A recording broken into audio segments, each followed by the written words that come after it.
പാർട്ടിയുടെ സംസ്ഥാന കമ്മിറ്റി തീരുമാനപ്രകാരം എല്ലാ വാർഡ് കേന്ദ്രങ്ങളിലും ഇത്തരത്തിലുള്ള ജനസഭകൾ വിളിച്ച് രാഷ്ട്രീയ വിശദീകരണം നടത്തുന്നതിന് വേണ്ടിയിട്ടാണ് നമ്മൾ യോഗം സംഘടിപ്പിച്ചിട്ടുള്ളത്. ഇവിടെ 6-ാം വാർഡ് സഭയാണ് ഇവിടെ നടക്കുന്നത്.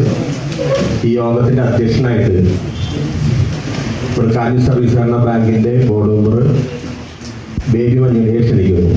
തൻ്റെ നടപടി ആരംഭിക്കുകയാണ്. ഇതിൻ്റെ സ്വാഗതം പറയാനായിട്ട് സാജു മുനിയെ ക്ഷണിക്കുന്നു. നമ്മുടെ ബോർഡ് മെമ്പർ ബേബിച്ചേട്ടൻ ഈ വാർഡിലെ ജനസഭ ഉദ്ഘാടനം ചെയ്തിരിക്കുന്നത് നമുക്കെല്ലാവർക്കും പരിചിതനായ ശശിനാണ്. ശശിന നമ്മൾ പരിചയപ്പെടേണ്ട കാര്യമില്ല. പുതിയ ബാങ്കിൻ്റെ പ്രസിഡന്റും നമുക്ക് സ്റ്റാൻഡിംഗ് ചെയർമാനുമാണ്. അതുപോലെ യോഗത്തിൻ്റെ ഈ വാർഡിൻ്റെ ചാർജ് പാർട്ടി ഏരിയ കമ്മിറ്റി അംഗം സോനിയാണ്. കർഷക സംഘത്തിൻ്റെ ഏരിയ സെക്രട്ടറി കൂടി ആണ്. ഈ വാർഡ് ജനസഭ എന്നതുകൊണ്ട് ഉദ്ദേശിക്കുന്നത് നമ്മുടെ വാർഡ് കഴിഞ്ഞ പ്രാവശ്യം നമ്മുടെ വാർഡ് 5 അതിൻ്റെ നവീകരണം കഴിഞ്ഞപ്പോൾ വാർഡ് 6-ലേക്കാണ് നമ്മുടെ പേര് വാർഡ് 6 കിഴക്കേങ്ങാടിന്നാണ്. ഈ പാർട്ടി ഇത്തരത്തിലുള്ള യോഗങ്ങൾ നമ്മൾ നടത്തുന്നതിൻ്റെ ഉദ്ദേശം പാർട്ടി മെഷീനറി നമ്മുടെ ഇലക്ഷന് 2 മാസം മുമ്പാണ്, 3 മാസമായിട്ട് നമ്മൾ ഫീൽഡിലുണ്ട്. വാർഡ് കമ്മിറ്റി രൂപീകരിച്ച് അതിൻ്റെ പ്രവർത്തനങ്ങൾ ഒരു ഘട്ടം പൂർത്തീകരിച്ച് വോട്ടർ പട്ടിക നീക്കം ചെയ്യൽ ഈ പ്രവർത്തനങ്ങളെല്ലാം കഴിഞ്ഞ് വാർഡ് ശില്പശാലയിൽ അത്യാവശ്യം പാർട്ടി അനുഭാവികളും ഈ പ്രദേശത്തെ അതുകൂടാതെ ഈ ജനസഭയിൽ വരുന്ന ഈ പദ്ധതികളും ക്രോഡീകരിച്ചുകൊണ്ട് പഞ്ചായത്ത് തലത്തിൽ നമ്മൾ അതിൻ്റെ വലിയൊരു പ്രവർത്തനമായിട്ട് നമ്മൾ മുന്നോട്ട് പോവുകയാണ്. അതിനുമായി ബന്ധപ്പെട്ടുള്ള പ്രവർത്തനങ്ങൾക്ക് ഒരു ഊർജ്ജം പകർന്നു വേണ്ടിയാണ് ഈ ജനസഭ കൊണ്ട് ഉദ്ദേശിക്കുന്നത്. അപ്പോൾ എല്ലാവരുടെയും ക്രിയാത്മകമായ ചർച്ചകളും നിർദ്ദേശങ്ങളും ഈ സഭയിൽ ഉയർന്നു വരണമെന്ന് മാത്രം പറഞ്ഞുകൊണ്ട് ഈ യോഗത്തിലെ എൻ്റെ കർമ്മയായ സ്വാഗത പ്രസംഗത്തിലേക്ക് കടന്നു. യോഗത്തിൻ്റെ അധ്യക്ഷൻ ബേബിച്ചേട്ടനാണ്. എല്ലാവരുടെയും പേരിൽ ഈ യോഗത്തിൻ്റെ പേരിലും ഈ സഭയുടെ പേരിലും സ്വാഗതം ആശംസിക്കുന്നു. ഉദ്ഘാടനം ചെയ്യാനെത്തിക്കുന്ന ശശാണ് ഈ യോഗത്തിൻ്റെ പേരിൽ സ്വാഗതം ആശംസിക്കുന്നു. ഈ യോഗത്തിൽ സംസാരിച്ചുകൊണ്ട് ബാങ്കിൻ്റെ പ്രസിഡന്റ് ആൻസിജോ പി സോനിയാട്ടൻ, ലോക്കൽ സെക്രട്ടറി A സന്തോഷ് എന്നിവർ സംസാരിച്ചുകൊണ്ട് ഈ യോഗത്തെ സംസാരിക്കും. എല്ലാവർക്കും ഒറ്റവാക്കിൽ നന്ദി രേഖപ്പെടുത്തിക്കൊണ്ട് ഈ യോഗത്തിൽ ഈ ജനസഭയിൽ പങ്കെടുക്കാൻ ഇനി വരുമെന്നുള്ളത് കൊണ്ടും വന്ന ആളുകൾക്ക് എല്ലാവർക്കും സ്നേഹത്തിൻ്റെ ഭാഷയിൽ സ്വാഗതം ആശംസിച്ചുകൊണ്ട് നിർത്തുന്നു.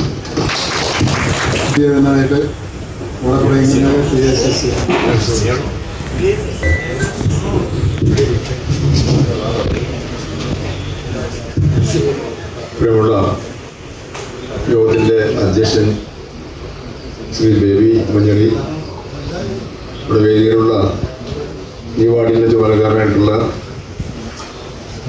സൗത്ത് A ശോഭൻ, പാർട്ടിയുടെ local committee secretary A Santhosh, നമ്മുടെ വാർഡിൻ്റെ സെക്രട്ടറിയായിട്ടുള്ള സാജു, യോമൻ, പ്രിയമുള്ള സഹോദരന്മാരെ, സുഹൃത്തുക്കളെ, ഇവിടെ സ്വാഗതം ആശംസിച്ച സാജു പറഞ്ഞ പോലെ നമ്മുടെ സംസ്ഥാനത്തെ എല്ലാ വാർഡുകളിലും ഇത്തരത്തിലുള്ള ജനസഭകൾ ചേർന്നുകൊണ്ടിരിക്കുകയാണ്. വളരെ വിശദമായിട്ടുള്ള കാര്യങ്ങളെ സംബന്ധിച്ചൊന്നും കടക്കാൻ വേണ്ടി ഉദ്ദേശിക്കുന്നില്ല. എല്ലാവർക്കും അറിയാവുന്ന കാര്യങ്ങൾ പരസ്പരം ഒന്ന് പങ്കുവയ്ക്കുക എന്നുള്ളത് മാത്രമാണ് ഉദ്ദേശിക്കുന്നത്. നമുക്കെല്ലാം അറിയാവുന്നതുപോലെ ഏതാണ്ട് ഒക്ടോബർ മാസം കൂടി നമ്മുടെ സംസ്ഥാനത്ത് ത്രിതല പഞ്ചായത്ത് തിരഞ്ഞെടുപ്പ് നടക്കാൻ വേണ്ടി പോവാണ്. അപ്പം എനിക്ക് കേവലം അധികം നാളുകളില്ല. ഈ തെരഞ്ഞെടുപ്പിന് വലിയ പ്രാധാന്യമാണുള്ളത്. അതെല്ലാം കണക്കെടുത്തിട്ടാണ് ചില ജനസഭകളൊക്കെ തന്നെ ചേർന്നത് നമ്മുടെ ഓരോ പ്രദേശത്തെ സംബന്ധിച്ചുള്ള പ്രത്യേകമായ പരിശോധന നടത്താൻ വേണ്ടി പാർട്ടി തീരുമാനിച്ചിട്ടുള്ളത്. നമ്മുടെ ഇന്ത്യ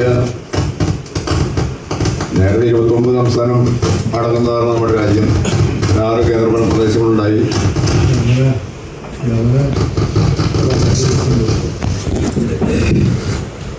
ജമ്മു കാശ്മീരിൻ്റെ പ്രത്യേക സംസ്ഥാന പദവി എടുത്തുകളഞ്ഞ ശേഷം 28 സംസ്ഥാനങ്ങളാണ് നമ്മുടെ രാജ്യത്തുള്ളത്. ഈ 28 സംസ്ഥാനങ്ങളിലും വേറിട്ട് നിൽക്കുന്ന ഒരു സംസ്ഥാനമാണ് കേരളം. അങ്ങനെ വേറിട്ട് നിൽക്കാൻ ഇടയായിട്ടുള്ള സാഹചര്യം എന്താണെന്നുള്ള കാര്യം നിങ്ങൾക്കെല്ലാം അറിയാവുന്ന കാര്യം തന്നെയാണ്.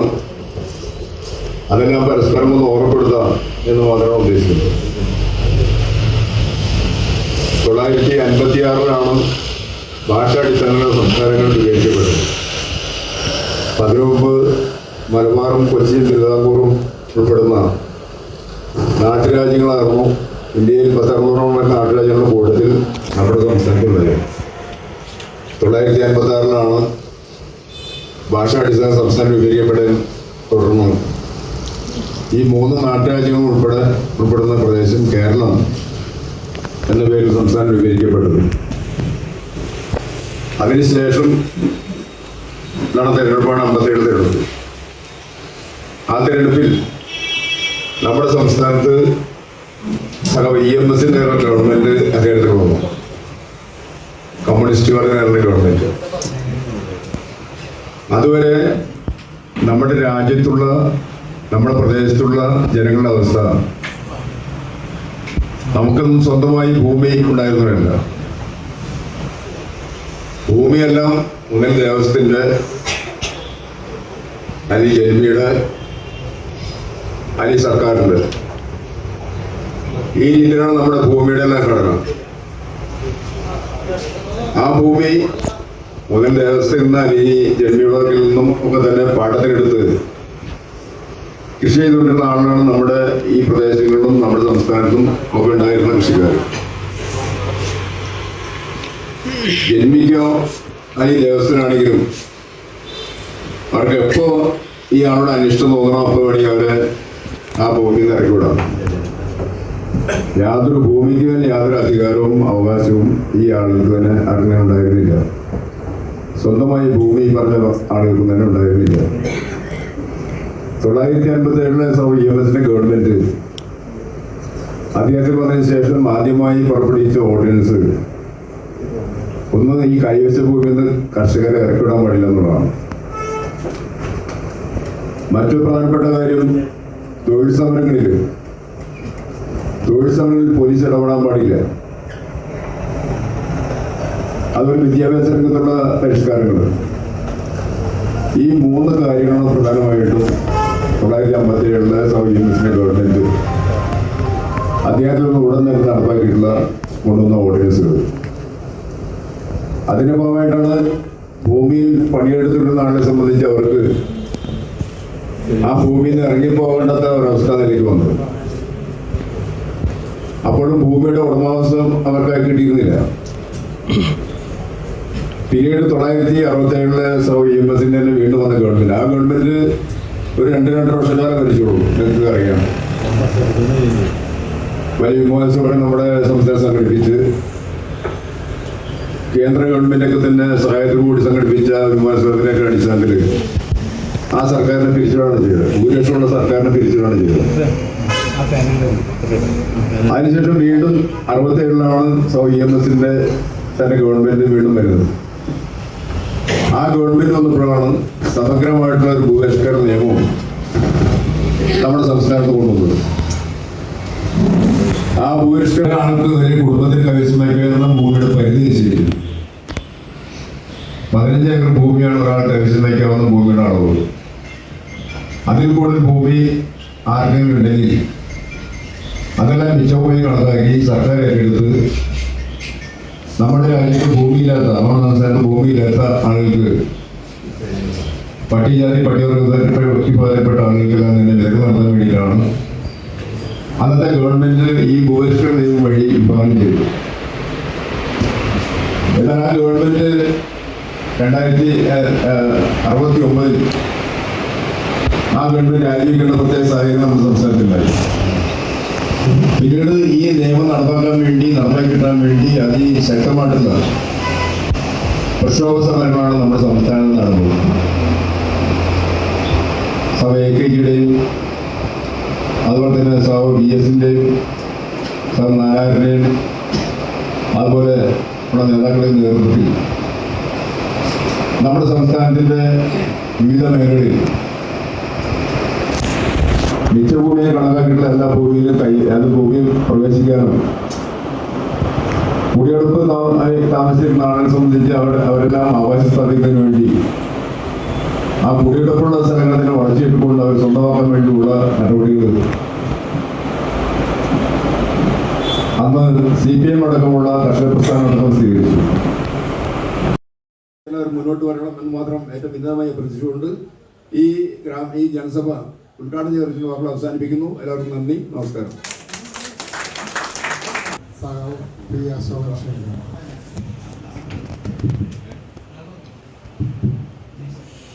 പ്രിയപ്പെട്ട സഹോദരി സഹോദരന്മാരെ, നേതാക്കളെ, കാഞ്ഞൂർ പള്ളി ഇരിക്കുന്ന ഈ വാർഡ് 2025 നവംബറിൽ നടക്കുന്ന തെരഞ്ഞെടുപ്പിൽ ഇന്ത്യയിലെയും കേരളത്തിലെയും വിശ്വാസ സമൂഹം പ്രതീക്ഷയോടുകൂടി നോക്കിക്കാണുന്ന CPMന്റെ വരും എന്ന് സൂചിപ്പിക്കുന്ന ജനസഭയാണ് ഇപ്പോൾ ഇവിടെ കൂടിക്കൊണ്ടിരിക്കുന്നത്. ഇവിടെ വന്നിട്ടുള്ള നിങ്ങളുടെ ഓരോരുത്തരുടെയും മുഖത്തേക്ക് നോക്കുമ്പോൾ ഈ പ്രതീക്ഷ ഉറപ്പായും നിറവേറുമെന്നാണ് ഞങ്ങൾ വിശ്വസിക്കുന്നത്. അതിന് കാരണമുണ്ട്. കാരണം ഈ 5-ാം വാർഡ്, ഇപ്പോഴത്തെ 6-ാം വാർഡ്, 6-ാം വാർഡിൻ്റെ വികസനം മഹാഭൂരിപക്ഷവും നടന്നിട്ടുള്ളത് ജില്ലാ പഞ്ചായത്തിൻ്റെ ഫണ്ട് കൊണ്ടാണ്.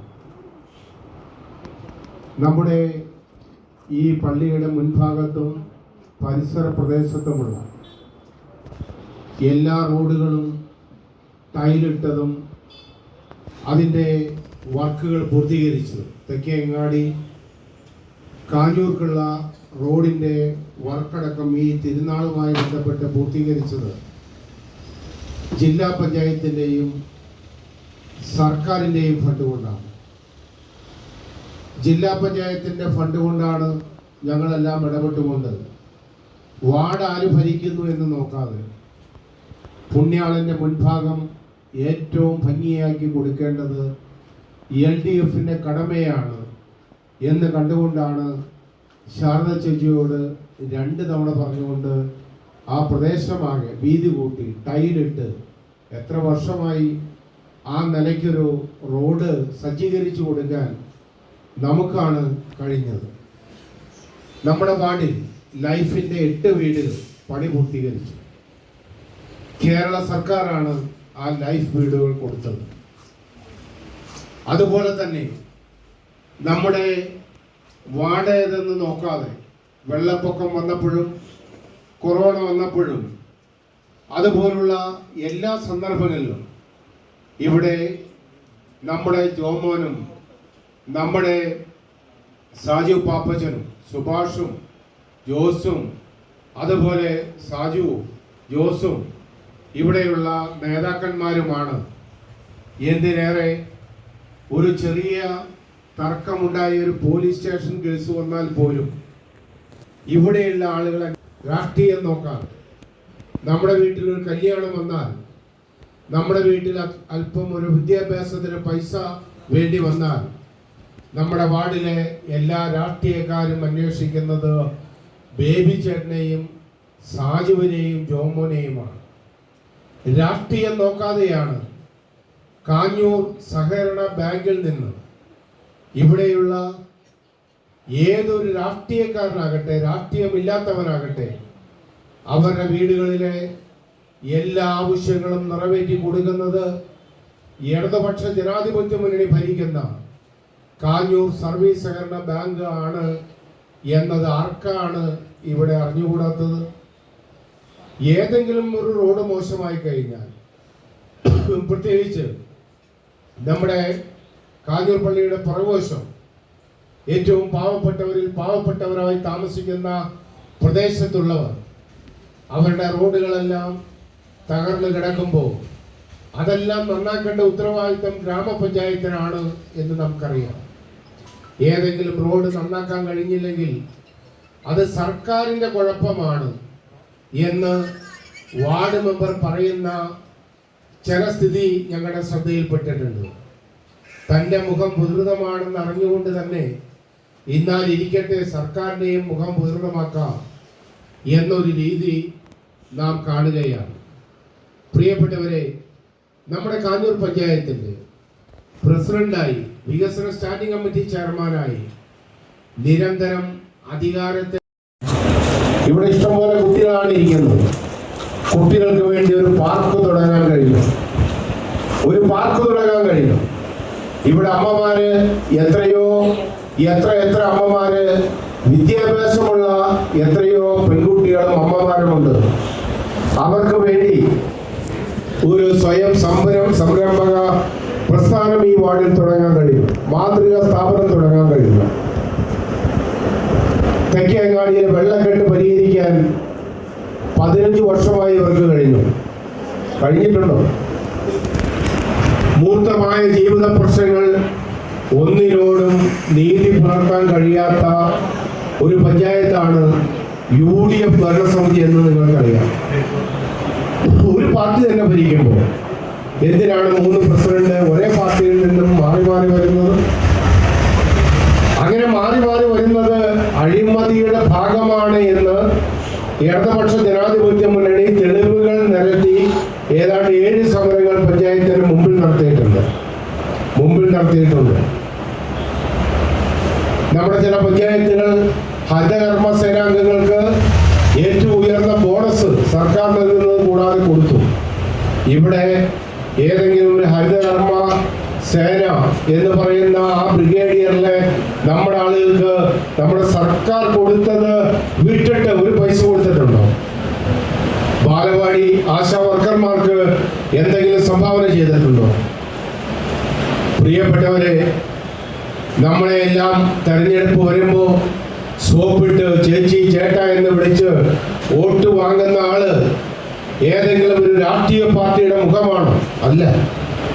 സ്വന്തം പാർട്ടിയെ വഞ്ചിച്ചു. അധികാരത്തിന് വേണ്ടി സ്വന്തം പാർട്ടിയെ വഞ്ചിച്ചു എന്നുള്ളത് ആർക്കാണ് അറിഞ്ഞുകൂടാത്തത്? സ്വന്തം പ്രസ്ഥാനം ഒരു ഐഡന്റിറ്റി ഉണ്ടാക്കി കൊടുത്താൽ ആ ഐഡന്റിറ്റി ഒരു കാരണവശാലും തന്നെ താനാക്കിയ പ്രസ്ഥാനത്തെ വഞ്ചിക്കില്ല എന്ന് ഉറപ്പുവരുത്തുന്നവരാണ് ഇടതുപക്ഷത്തെ ജനപ്രതിനിധികൾ.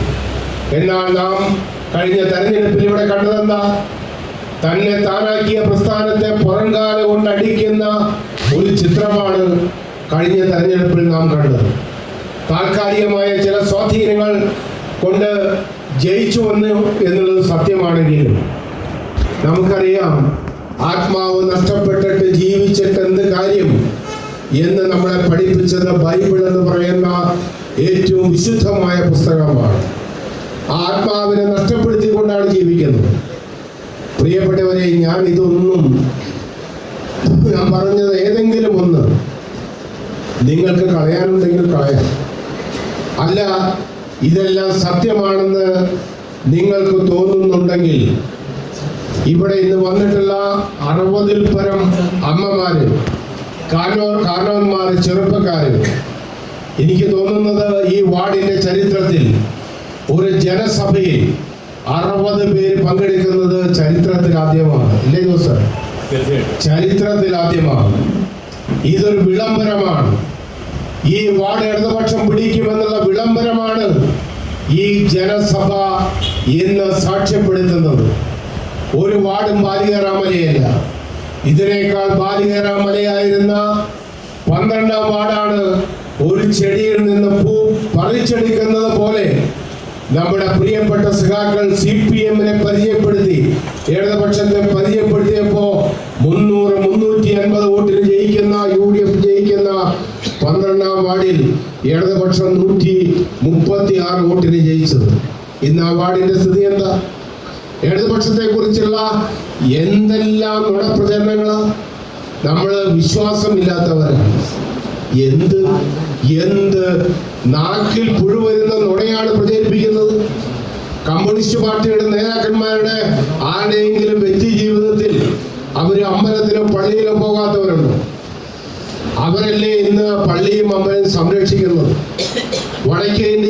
കന്യാസ്ത്രീകൾക്ക് കുർബാന നടത്താൻ CPM ഓഫീസുകളാണ് വിട്ടുകൊടുക്കുന്നത്. ഇപ്പോ ഈ കേരളത്തിലല്ലേ അച്ഛന്മാർക്കും കന്യാസ്ത്രീകൾക്കും മുല്ലാക്കന്മാർക്കും അതുപോലെ എല്ലാ ന്യൂനപക്ഷ വിഭാഗത്തിൽപ്പെട്ട സാധാരണക്കാർക്കും അന്തസ്സായി തല ഉയർത്തി അഭിമാനത്തോടുകൂടി എന്റെ നാടാണ് എന്ന് ഉറക്കെ പറയാൻ ഈ ചെങ്കൊടി പ്രസ്ഥാനം ഉള്ളിലോട്ടോളം കാലം ഈ കേരളത്തിൽ ആരെയെങ്കിലും മുഖത്ത് നോക്കി, ഏതെങ്കിലും ഒരു അച്ഛന്റെയോ കന്യാസ്ത്രീയുടെയോ മുല്ലാക്കയുടെയോ മുഖത്ത് നോക്കി പേടിപ്പിക്കാൻ കഴിയുന്ന ഒരൊറ്റ ഒരുത്തരില്ലാത്തൊരു സംസ്ഥാനമാണ് കേരളം. അതിന്റെ കാരണം ഇവിടെ CPM ശക്തമാണ് എന്നുള്ളത് കൊണ്ടാണ്. ഇന്ത്യയിൽ ഏറ്റവും കൂടുതൽ RSS ശാഖയുള്ളത് കേരളത്തിലാണ്. പക്ഷെ ഈ കേരളത്തിനകത്ത് ഇത്തരം അഭ്യാസം, വടക്കേ ഇന്ത്യയിൽ നടക്കുന്ന അഭ്യാസം ഒന്നുപോലും ഈ കേരളത്തിൽ നടക്കില്ല. അതിന്റെ കാരണം DYFI എന്ന് പറയുന്ന 4 അക്ഷരമുള്ള ആ 4 അക്ഷരത്തിൽ വിശ്വസിക്കുന്ന ഉശിരാർന്ന ചെറുപ്പക്കാരികളും ഈ പ്രസ്ഥാനത്തിൽ ഉണ്ട് എന്നുള്ളത് കൊണ്ടാണ്. പ്രിയപ്പെട്ടവരെ, തിരുവനന്തപുരം, കൊല്ലം, ഇടുക്കി, നിങ്ങൾക്കറിയാം, ഒരു ക്രൈസ്തവ സമുദായത്തിന്റെ ഈറ്റില്ലമാണ് ഇടുക്കി ജില്ല. തൂത്തുവാരി മുഴുവൻ സീറ്റും ഇടതുപക്ഷം തൂത്തുവാരി. പത്തനംതിട്ട എന്ന് പറയുന്ന നമ്മുടെ വീണ ജോർജിന്റെ ജില്ല ഈ കേരളത്തിലെ ക്രൈസ്തവ സഭയുടെ പരമോന്നത അധ്യക്ഷന്മാർക്ക് ജന്മം നൽകിയ ആ ജില്ലയ്ക്ക് കഴിഞ്ഞ നിയമസഭാ തെരഞ്ഞെടുപ്പിൽ മുഴുവൻ സീറ്റും CPM-നാണ് കിട്ടിയത്. തൃശൂർ കേരളത്തിന്റെ തലസ്ഥാന ജില്ലയാണ്. മുഴുവൻ സീറ്റും ഇടതുപക്ഷത്തിനാണ് കിട്ടിയത്. ഈ കേരളം ഇടതുപക്ഷത്തെയാണ് വിശ്വസിക്കുന്നത്. ഈ കേരളത്തിലാണ് വിശ്വാസം അർപ്പിക്കുന്നത്. പ്രിയപ്പെട്ടവരെ, നമ്മുടെ ഈ പഞ്ചായത്ത് അടുത്ത നമ്മുടെ LDF ഭരിക്കും. LDF വന്നാൽ എല്ലാം ശരിയാകും. ഈ തെക്കങ്ങാടിയിലെ വെള്ളക്കെട്ട് പരിഹരിക്കും. പുതിയ മിനി സിവിൽ സ്റ്റേഷൻ വരും. ഈ കാഞ്ഞൂർ പള്ളിയിരിക്കുന്ന വാർഡ് നമുക്ക് ഒരു പ്രത്യേക പാക്കേജ് ഉണ്ട്. ചില പ്രോജക്റ്റുകൾ തന്നെ ഞങ്ങളുടെ മനസ്സിലുണ്ട്. ഒരു തവണ LDF വന്നാൽ പിന്നീട് LDF ഈ പഞ്ചായത്തിൽ നിന്ന് പോകാത്ത വിധം വിശ്വാസികളുടെ വിശ്വാസം നേടിയെടുത്തുകൊണ്ട് ഈ കാഞ്ഞൂർ പഞ്ചായത്തിൽ ഒരു മാതൃകാപരമായ ഒരു പ്രവർത്തനം, പ്രോജക്റ്റുകളുടെ നിർവഹണം ഞങ്ങൾ നിർവഹിക്കും. അതിനുവേണ്ടി ഇടതുപക്ഷം കാഞ്ഞൂർ ഭരിക്കുമ്പോൾ, ഇടതുപക്ഷം കേരളം ഭരിക്കുമ്പോൾ ഇടതുപക്ഷം കാഞ്ഞൂർ ഭരിക്കണം. അതിന് കോടിക്കണക്കിന് രൂപ കിഫ്ബിയിൽ നിന്നും വാങ്ങി നമ്മുടെ ഈ പഞ്ചായത്തിൽ 2 ഉത്സവങ്ങളാണ് ഏറ്റവും പ്രധാനപ്പെട്ട ഉത്സവങ്ങൾ. അതിലൊന്ന് കാഞ്ഞൂർ പള്ളി പെരുന്നാൾ, 2 പുതിയടം ക്ഷേത്രോത്സവം. ആങ്ങളെയും പെങ്ങളുമാണ് ഇന്ന് 10,000-കണക്കിന് സമൂഹം വിശ്വസിക്കുന്ന മതസൗഹാർദ്ദത്തിന്റെ ഈറ്റില്ലമായ കാഞ്ഞൂരിനെ ഒരു പുതിയ ദിശാബോധത്തിലേക്ക്, ഒരു പുതിയ മുഖം ഈ കാഞ്ഞൂരിന് കൊടുത്ത് പ്രതീക്ഷയുടെ, പ്രത്യാശയുടെ, സന്തോഷത്തിന്റെ, മാറ്റത്തിന്റെ എല്ലാം ഒരു നാടായി, ഒരു മാതൃകാ നാടായി ഈ കേരളത്തിൽ കാഞ്ഞൂർ പഞ്ചായത്തിനെ മാറ്റിയെടുക്കാൻ നിങ്ങൾ ഒരു കാര്യം തീരുമാനിക്കണം. പ്രിയപ്പെട്ടവരെ, നിങ്ങൾ ഒന്നാകെ ഈ വാർഡിൽ ഇടതുപക്ഷത്തെ ജയിപ്പിക്കണം. അതിനുവേണ്ടി പിശുക്കില്ലാതെ നിങ്ങൾ പ്രവർത്തിക്കണം. അതിനുവേണ്ടി പിശുക്കില്ലാതെ നിങ്ങളുടെ സ്നേഹിതന്മാരോട് ആത്മാർത്ഥമായി പറയണം. ഈ പ്രവർത്തനം കൊണ്ടാണ് നമ്മൾ ഈ വാർഡ് ഒപ്പിയെടുക്കാൻ പോകുന്നത്. ഈ വാർഡ് നമ്മൾ പിടിച്ചെടുക്കും. ഈ വാർഡുകളിൽ സ്നേഹം വാരി വിതറി ഇടതുപക്ഷം ജയിക്കും. ഇടതുപക്ഷത്തിന്റെ രാഷ്ട്രീയം നന്നായി പ്രചരിപ്പിച്ച് ഈ വാർഡിൽ ഇടതുപക്ഷം ജയിക്കും. ഇടതുപക്ഷത്തിന്റെ രാഷ്ട്രീയം എന്ന് പറയുന്നത് മഹാഭൂരിപക്ഷം വരുന്ന വിശ്വാസികളുടെ താല്പര്യം സംരക്ഷിക്കുക എന്നുള്ളതാണ്. ഒരു ചെറിയ സംശയം പോലും നിങ്ങൾക്ക് അതിന് വേണ്ട. ആ ദിശയിൽ ഇവിടുത്തെ സംശയരഹിതമായ കുടുംബാംഗങ്ങളുടെ ഒരു കൂട്ടമായി ഈ വാർഡിലെ എല്ലാ കുടുംബങ്ങളെയും മാറ്റിക്കൊണ്ട് നമുക്ക് ഈ തെരഞ്ഞെടുപ്പിന്റെ റിസൾട്ട് വരുമ്പോ പള്ളി വാർഡും ഇടതുപക്ഷത്തിനും എന്ന ഒരു തീരുമാനത്തിലേക്ക്, വിജയാഘാതത്തിലേക്ക് ഈ വാർഡിനെ മാറ്റാൻ പുണ്യാളന്റെ സന്നിധിയിൽ ഈ ഹാള് ചരിത്രമുറങ്ങുന്ന ഒരു ഹാളാണ്. ഈ ചരിത്രത്തിൽ ഈ മണ്ണ് പലരെയും ജയിപ്പിക്കാൻ സാക്ഷ്യം വഹിച്ച ഒരു മണ്ണാണ് ഈ ഹാളിരിക്കുന്ന ഈ മണ്ണ്. പ്രിയപ്പെട്ടവരെ, തീർച്ചയായും ആ ദൈവാനുഗ്രഹങ്ങളും അതുപോലെ തന്നെ എല്ലാ നിലയ്ക്കുമുള്ള ഒരു പോസിറ്റീവ് കാൽവയ്പാണ് ഇന്ന് പുണ്യാളന്റെ തിരുമുമ്പിൽ ഈ ഹാളിൽ വെച്ച് നമ്മുടെ ജനസഭ കൂടാൻ വളരെ താല്പര്യത്തോടു കൂടി നമ്മളോട് നിസ്വാർത്ഥമായി ഒരു പൈസ കൊടുക്കാതെ നമുക്ക് ഈ ഹാൾ വിട്ടു തരുമ്പോൾ എല്ലാവർക്കും ഇടതുപക്ഷ ജനാധിപത്യ മുന്നണിയിൽ വിശ്വാസമുണ്ട്, സന്തോഷമുണ്ട്. നിങ്ങളാണ് ഈ നാട്ടിലെ രക്ഷകർ, നിങ്ങളുണ്ടെങ്കിലേ ഞങ്ങളുള്ളൂ എന്നൊരു ധാരണ മുൻകാലത്തിൽ നിന്ന് വ്യത്യസ്തമായി കേരളത്തിലും കാഞ്ഞൂരിലും വ്യാപരിക്കുന്നത് നാം തിരിച്ചറിയണം. ആ തിരിച്ചറിവിൽ നിന്നാണ് ലോകത്തും എല്ലായിടങ്ങളിലും മാറ്റം ഉണ്ടായിട്ടുള്ളത്.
പുതിയടം സൊസൈറ്റിയുടെ പ്രസിഡന്റ് ടി ശശി സാറിനും നമ്മുടെ അധ്യക്ഷൻ സാജു മൂഞ്ഞേരി,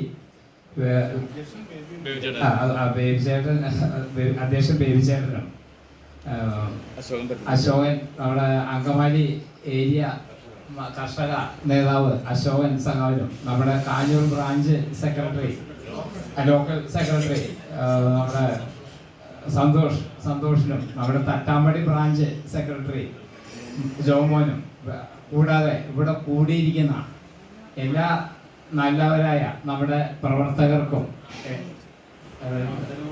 ആദരവ് ഏറ്റുവാങ്ങാമെന്ന നമ്മുടെ ഏറ്റവും പ്രിയപ്പെട്ടവരായ അവിടെ സേവനം ചെയ്യുന്നവരും നമുക്ക് ഒത്തിരി സഹായം ചെയ്തുകൊണ്ടിരിക്കുന്നവരുമായ എല്ലാവർക്കും